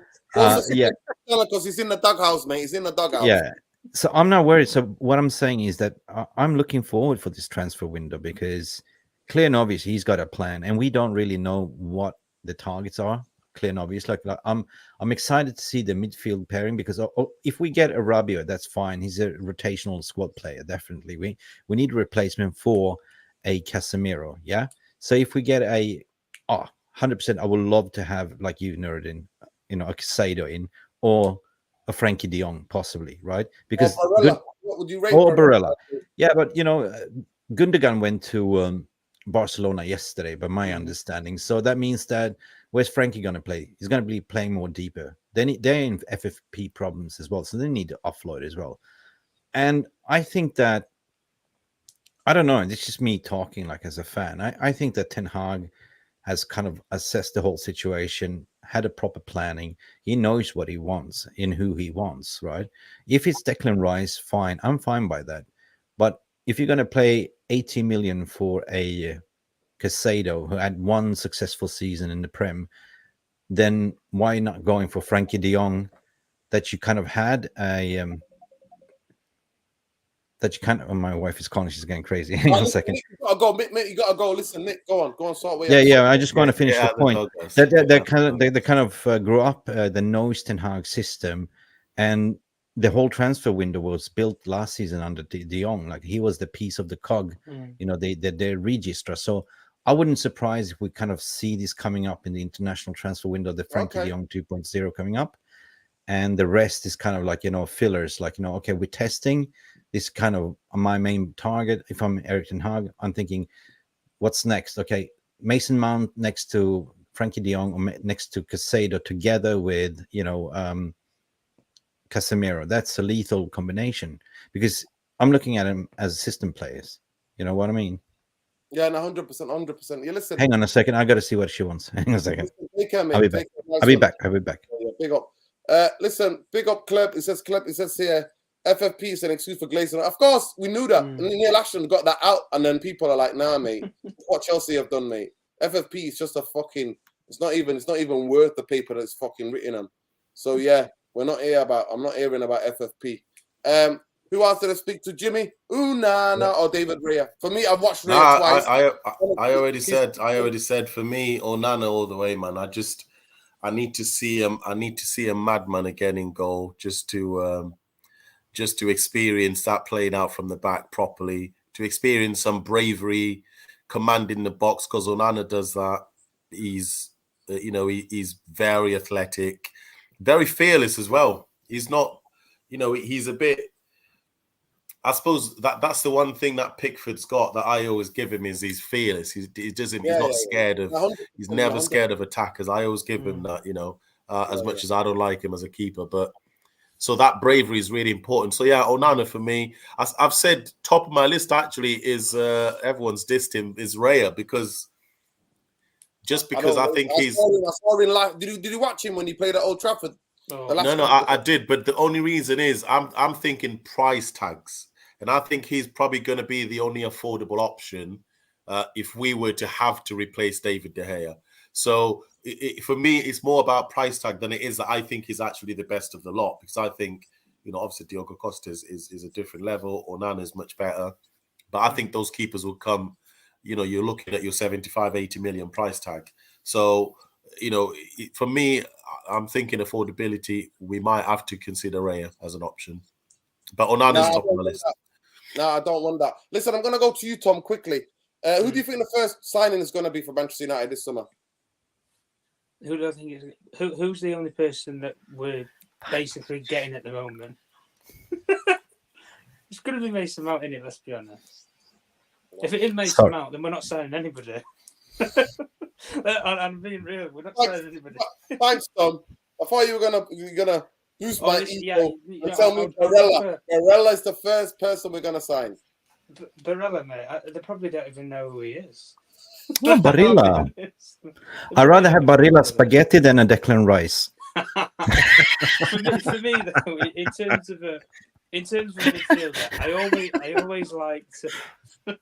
always liked Barella, and I've always liked Tonali as well from AC Milan before he went to AC Milan. And I think Tonali's a strange one because I always thought a player like that wouldn't ever leave Italy. Similar to with Locatelli. Locatelli had a lot of links after that Euros with Italy to come to the Premier League, and he never did. He went to Juventus, even though he was offered more money to come to the Premier League. I just look at some players and I just think that you look at it, it's a perfect scenario for us to get the players, but we always get underwhelmed when it comes to the midfield. When it comes to really any player that we try and get, like for example, Ed Woodward, when he was his first official year in terms of the transfers and being in charge of the whole football club, he chased all summer to get Cesc Fabregas, and do you know who he ended up with? Marwan fucking Fellaini. Oh shit! Marwan that was painful. I remember that. I have nightmares about it to today, man. But every transfer window, I have a Fellaini nightmare of some kind. Yeah. I mean, I'm not even joking. I swear to God, I have an actual nightmare of us signing Fellaini with the goalkeeper sort of thing. I mean, with De Gea, the thing with me is I don't honestly think it's going to get signed because I think if it were going to get signed, I think it would have been signed weeks ago. If it was going to be signed. Because why would you wait this long to then just sign off on the paperwork? You've had literally you was pretty much closer to signing David De Gea than you was Marcus Rashford, and suddenly that's flipped to the other way round. And Rashford's a lot harder, I think, of a deal to do in terms of the wages that he wants than De Gea. But the only thing with David De Gea is even if he's Man United, I honestly the only place I can think he could go to is Saudi Arabia, and I'm being really honest because I don't know another club in Europe that's going to take him. It's not exactly like you've got, teams like, for example, you had, Man United and Chelsea who both are interested in Onana. There's a couple of clubs that's interested in Diogo Costa. I don't see anybody sniffing about David De Gea. And for me, De Gea, he threw his toys out the pram when Real Madrid came calling and he didn't want to be here. And Louis van Gaal dropped him from the squad and he threw his toys out the pram. As soon as Ole Gunnar Solskjaer was here and Dean Henderson came back to the club, and Dean Henderson got about 5 or 6 games running. He threw his toys out the pram. And now more recently, when it's come toward the end of the season and Erik ten Hag hasn't given that assurance that he's going to be the number one, what's he going to do again? He's throwing his toys out the pram. An alibi here, lad. Oh, God. I just got to explain myself. Listen, Alien said that's a yellow card. Alien said that's a yellow card. That's a yellow card, Alien. No, I got to explain myself. She's in the shower. She calls me, bring me my manicure set. Honey, bring me this, bring me this. I'm in the live stream. I don't care. It's like you.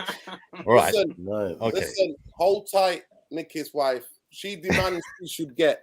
That's how we. No, but big up. You were getting a lot of sympathy in the comments, by the way, Mickey. No, but seriously, she lets me do the channel. She lets me do streaming. She lets me, but everything comes with dividends. Yeah. No, they need to just remind you that. Don't think you're in charge here. Just you need to get Mick's in trouble. No, I'm back. Just leave. Okay. Listen, so you think Mason Mount, Mundo? Who you think we're gonna sign first? It's gonna be Mason Mount, isn't it? Oh. It's gonna be Mason Mount. Thanks for cheering me up. Who we're gonna sign first? Go on, we'll ask you. Go on. So it'll be Caicedo, is it? Yazin first. Yeah, Yazin first. Yeah. So you think Mason Mount, Mundo? Yeah. Jarvis, who do you think we're gonna sign first? Okay, Mundo, let me go back to Mundo quickly and I'll come back to you. Who would you like to sign first, Mundo? You think Mason Mount gonna sign first? Who do you like to sign first? Any player, Mundo, whoever. You're in charge. You're signing. Since we've been talking about him, and there's a possibility, Onana. Okay. Yeah, Wow. I'd agree with that. Get me Onana, and then I'm a little bit more chilled about our midfield issues because we've got a keeper that can play with the ball at his feet. Not saying that we don't need midfielders, but it just means I feel a bit more because I think goalkeeper and striker for me, if I was to prioritize positions, it's striker and goalkeeper, 1 and 2, and then a midfielder. Yeah, listen, big up Tom over the comeback. Scholesy, who do you want to sign first? Who do you want to sign first? He's like, Mick, I hope you're all right. Yeah. Scholesy, what about you? Sign me Mix Cat, please. Mix Cat. I want Mix Cat. That's it. There you go. Who you sign first? Okay, Jarvis, who do you like to sign first? And who do you think we're gonna sign? Who we're gonna sign?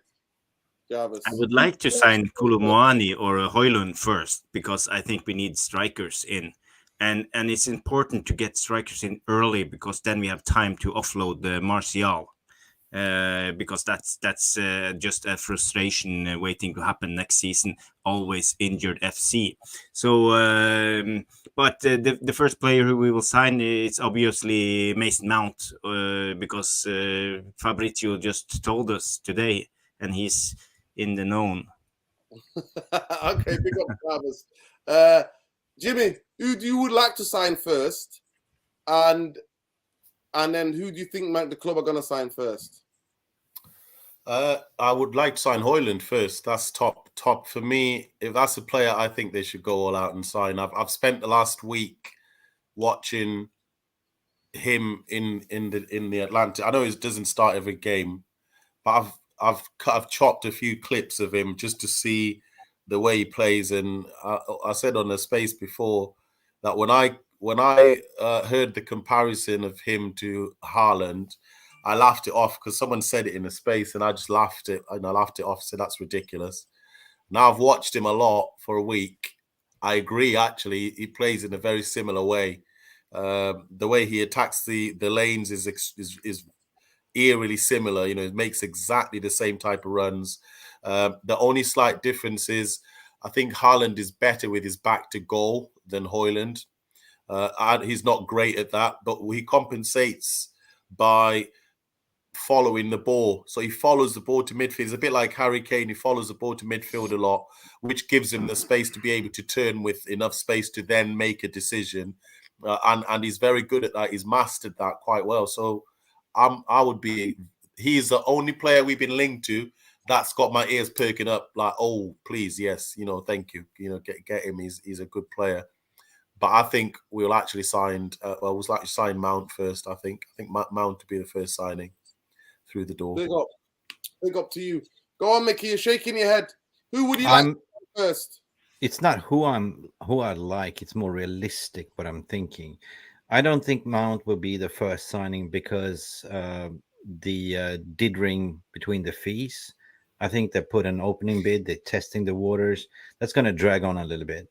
I know that the domestic transfer market's been open for a couple of days, at least a week, I think now. And the international market is opening the 1st, which is about 9 days away. Watch this space. If we are in for Kim Min-jae, we already discussed with his agent and everything, and what's coming out with reports from Italy that it's almost a done deal. I will watch this space on the 1st, what happens if we're going to trigger that release clause, because that is a quick deal to be made, because there's no negotiation with the club. It's basically paying that release clause, personal terms agreed. That's it. So realistically, I'm looking at Kim Min-jae and a striker, which is Højlund, because that seems to be hot. The rest will follow itself. I don't see a quick resolution on Mount. However, I do see a Harry Kane coming in at the back of the window. But apparently, he's been telling his brother, who is his agent, to say, "I'm not coming back to training. Put me on the transfer request list." Right. So if that's going to happen, I see Harry Kane coming at the end of the window. So we will have a Højlund and Harry Kane. I think it will be Kim Min-jae. In terms of the midfield, Rabiot for free seems more likely. That's astute, like what we did with Ericsson. And then if we get a Casado or a Mason Mount or a Frankie de Jong, that would be a perfect summer transfer window. But that's just the way I see it, though. That's Do my you opinion. think we get Frankie? Nah. Isn't that ball dead? I don't know, man. Is there still an We'll see. opening? Oh, there might be an opening. Wow, Mick looks like Mick knows something with this Frankie story. Who do I think Manchester United are going to sign first? Mason Mount, I think. You think so? And who do I like Man United to sign first? Casado or Barella? Oh yeah. Casado or Barella. That's what, to me, that'd be my first signing, because I'm worried about that midfield. For me, the 10 games away last season, I've still not forgotten. It's ingrained in me. Those 10 games away from home, where we got bullied in majority of those games, when we played the 10 top teams in the league, we got bullied, we got murdered. I'm just gonna say what the United Devil was saying, that we cannot afford it under the Glazers, but barring that we get the new ownership like a Qatari, Yassim, it's going to be a signature signing. 100% is going to be one, and I don't see an Mbappe. 100% no.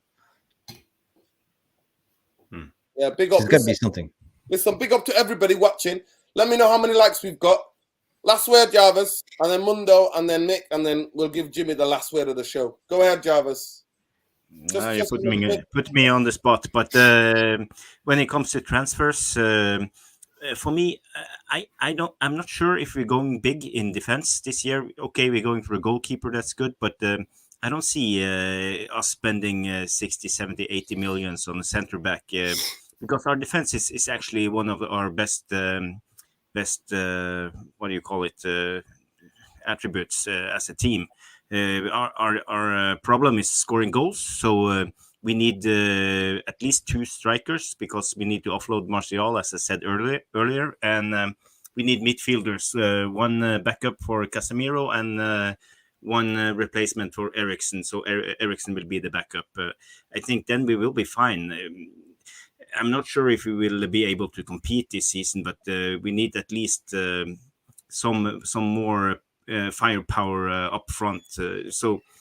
And it's especially interesting when it comes to Højlund, because I heard rumors about maybe we loaning back Ahmad to Atlanta and getting Højlund in exchange, so we get him a little bit cheaper, and that would probably be a win-win for both parties. And I'm not sure if Ahmad is experienced enough to play as a regular or even get game time as our team looks at the moment, because we are I disagree with you. I think he will. Okay. By the way, Stephen Trainer, a long time no see, my friend.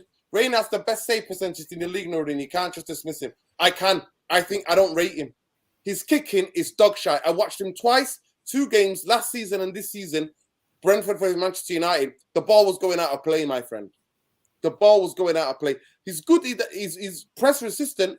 When people press him, he's good on his feet. He's good at making short passes, but his long passes are horrendous dog shite. The ball goes out the window. So I don't rate him. I just don't. I've never fancied him. To me, see this when. No, go on. Sorry, I'll speak in a minute. Go on. Yeah. Go ahead, Mundo. The last word on the show, bro. About the comedy that's Manchester United. The last word for me is, I want to see that purple and white flag flying high at Old Trafford, mate. That's the last word from me. Qatari's in.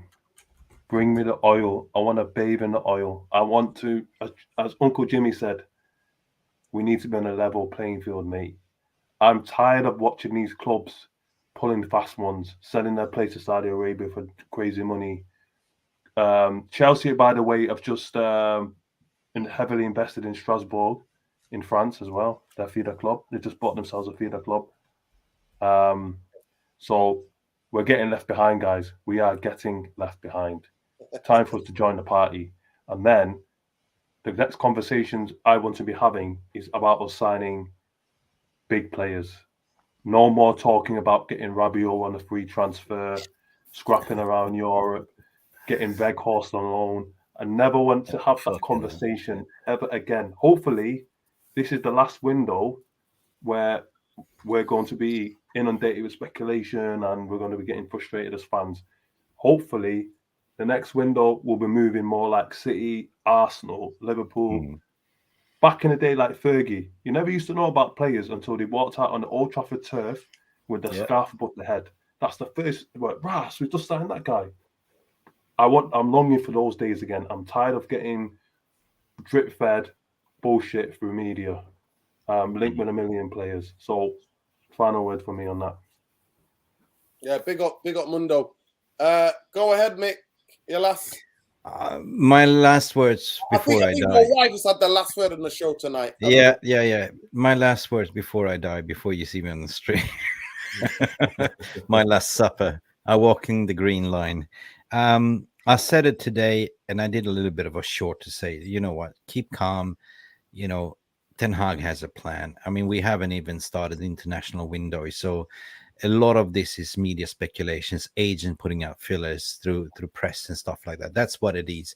But if you look at a fun fact is actually a gentleman called Lee Congerton, right? If you know who Lee Congerton is, he was the head of recruitment for Leicester, right? Yeah. He was the one that sold us Harry Maguire. Guess where he's working now? Go ahead, tell me. Atalanta. And guess what? He's coming out 90 million for Højlund. That's him saying, hang on a second, we managed to sell like Maguire for 85 million. This is Manchester United coming knocking on the door. Let's do the same thing. Listen, same man. Same people. Last time I didn't need any Vaseline to bend Manchester United over. This time, no Vaseline again. That's what he's saying. No Vaseline, yeah. True. That's what he's saying. Nice one, mate. Big up to you. Big up Jimmy, to you. You get the last call of the day, Uncle. Go ahead. What? Yeah, do you know what? In terms of regarding Manchester United, Mick has summed it up for me. I'm like I said, I've managed to master the art of drowning myself away from the noise and all the talks, and that's why I'm not going on too many spaces right now. If I go on spaces, I'm just listening. I'm not, there's too much noise, so I'm trying to I've learned to just put a cloud like around my head, and it's working wonders, Norridon. It's working beautifully. It's lovely. So Jimmy, it's like watching Minions. Like, hey, it is. Let me. So for me, I am trusting Ten Hag. I'm trusting he's got a plan. I'm trusting that the Glazers, as incompetent as they are, don't hate us so much that they would deliberately jeopardize our transfer window. I don't think so. But this is me being hopeful. But I do trust that we're. But I genuinely think he will. I think it's going to take 2 months to sort out the paperwork for the fit and proper tests and all of that business, unless they're already doing that paperwork right now. Yeah, that's what I think is going on. That's what I think is going on. So anyway, for me, I'm hopeful. I hope what we're seeing on the surface is the club are doing it on purpose and they're keeping it quiet, keeping the cards close to their chest. Yeah, which is what I'm hoping is going on. So hopefully everything works out in the end. That's all I can hope for, really. Yeah, man. Big up, Jimmy. And on the last word with a big super chat. Big up the Gayest United first fan. Big up, bro. They said I can dream for Onana Costa, but when I wake up, journalists don't know jack shit about the new who will be the new owners. Big up to you. Yeah, big up. Yeah, I agree. Totally agree with that. Yeah, I agree. Listen, I want to pick up everybody. Listen, Pengman, he's lovely. I hope you and Stephen Kramer sort it out whatever's going on. We like to keep it friendly. We like to keep it jovial on this channel, other than when we're having meltdowns and rants about the performance, what we saw. But like I said, for me, I'll come back to it again. I think even a striker, we might be able to create more chances for people to score if we don't sort the midfield out. We got bullied by the top 10 teams in the league last season because our midfield is weak. And I say it again, it's weak. It is what it is. But people, please smash the like. If we get Mount, it makes a big difference in midfield. A very big difference. You'll see quite a maybe on the ball, but not on the ball, Jimmy. Not on the ball is terrible. No, I think especially on the ball. I think the opposite, bro. From everything that I scouted him, genuinely, I think off the ball tactically, he's very good at listening to a manager's instructions. He's very good at cutting out the passing lanes. He's very good at shadowing and pressing and setting the trap for the press. But off the ball, I don't rate him at all. But that's just me. But I've not watched him enough. I don't watch Chelsea. I'm not a Chelsea fan. But maybe you know better. So it's just a difference of opinion. That's all it is, people. Difference of opinion. Love and like, people. Big up to everybody. Mick and his missus are fine. She's a very Yes, we are. woman. Would any of you like to be married to Mick? I tell you. Just tell her she can't. If she's gonna murder you, it can't be tonight because you've got so many witnesses. There's 200 people watching in the comments. I know. In my opinion, I'm a very good, loving, caring. I'm a very loving, caring, loyal husband. I do tomorrow do my night different. duties. Tomorrow night. But I'm like, you know, I'm like Nerdin. I'm extremely dyslexic, and you distract me. I forget things. And she's like, "Why did you forget this cup here? What is like?" I just like like, you know, I can only do one thing at a time, and if I'm laser focused, I'm doing it right now. And why, if you disturb me, I don't hear anything. I'm plugged into the matrix. You tell them, Mick, being dyslexic ain't easy, bro. It ain't easy out here in this world. It ain't easy. It ain't easy. It's not easy like Sunday morning, isn't it? It's definitely not easy like Sunday morning. That dyslexic life. It's hilarious. The amount of times that I'm laughing at when I read things, when I see things, the way I think about things, it's hilarious. Being dyslexic is funny, but it's funny. For the loved ones, for your loved ones, it's not easy. It's not easy. You're not but trying to explain that to your other partner, like, you know, it's like, just go see a doctor. We're mad for it because we're having it. And that's it. Big up to everybody. Big up, man. Big up to everyone. And please smash a like on your way out. We've kept it consistent. 230, 250 consistently, people. We brought you another episode brought to you by that Netflix special featuring Man UFC. And that's all we have done tonight. We've not talked about the ownership. We've discussed everything else, all the crazy transfer. It is crazy season, people. But when I see clubs agreeing with deals, and people telling me about Mason Mount, and people telling me about Rabiot on a free, I'm like, get the F. I've been here before. I bought the T-shirt. I've seen that fucking movie. And I want this movie to end. It's not even PTSD. I'm living it right now as we speak, people. I just want this nightmare to be over. But big up to everybody. Smash a like on the video. Subscribe to the channel if you're not already subscribed. Find our Jarvis Cocker at Realist, Man UFC Realist TV. Mick Ruby at Mick Ruby, Man UFC Realist TV. Mighty Mundo, when the Glazers go, he'll start tweeting. He'll start getting those thumbs ready. Big up to Mundo. And make sure you follow Uncle Jimmy at J Star City. There you go. J Star City. Go and follow Uncle Jimmy. He'll always give you he will always give you, he is our own United Real Therapy's own Devil's Advocate. Devil's Advocate. That's what it is. You know what? I genuinely think you should change yours at Devil's Advocate. I'm telling you, I think you should. Just go out of Devil's Advocate. Big up to our Jimmy. And Jimmy, like he said, he's staying away from the spaces. He's just listening and he's just going in and out because he's seen this movie before, like we said. He's bought that T-shirt.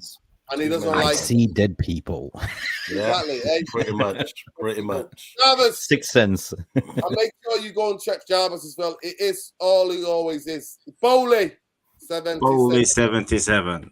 And he's Therapy Army's own Rick Astley. Never gonna let you down. Let you down. There you And go. we cannot forget Scholesy either. Part of this show. No. Scholes Our mascot. Listen, Like I got bad hair day, I go like Scholesy. There you go. Sort it out. Sorted. And he says, it's raw, it's real, it's red. Up the army. There you go. There we go. That's we leave you with that. Good night, people. Love and light. Peace. Good night.